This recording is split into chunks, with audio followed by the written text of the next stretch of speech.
Okay, step one, you'll need to take the bracket and two of these screws out of the box for the cable tray, and you'll need to tighten these screws into each of these holes, just paying attention and making sure that when you tighten it, it's flush and it doesn't go all the way through.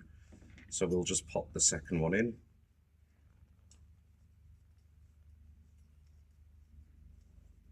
Again, just tighten it enough so it's flush with the back of the plate, and that part is ready.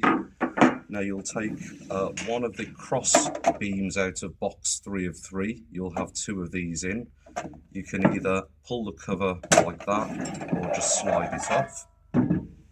We need to attach the bracket to the beam, and you'll have 2 bolts, washers and nuts in the box with the cross beams. And you'll simply place the bracket over the top and you'll see they'll align with the holes. Just need to get a washer, a bolt,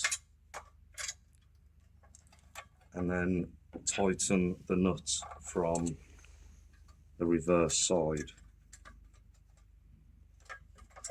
So you'll see it's tightened. While it's loose, it will still slide.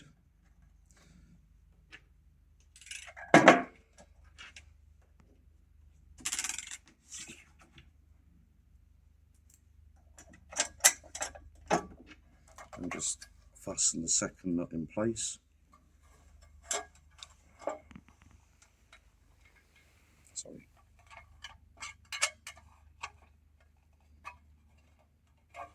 Now you have both nuts in place.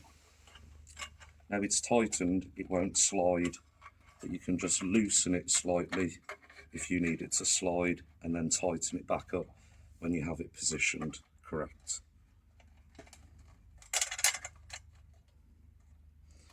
Now the next part is to push it back over this cross member. Now you need to pay attention. You have 2 holes here at the bottom that will face out, and these face in, and the bracket needs to face on the same side as these 2 studs here. Now you'll need to just position this part and flex the bracket slightly. It's a snug fit, and then you push the back lip and that will go over, and now that's in place. If you need to take it off, you can simply slide it, lift it slightly and slide it off. So again, just to put it back on, you will match the back lip with the back edge here, bend the bracket out slightly, slide it over, and then you'll notice the back, you can just push it and it snaps in.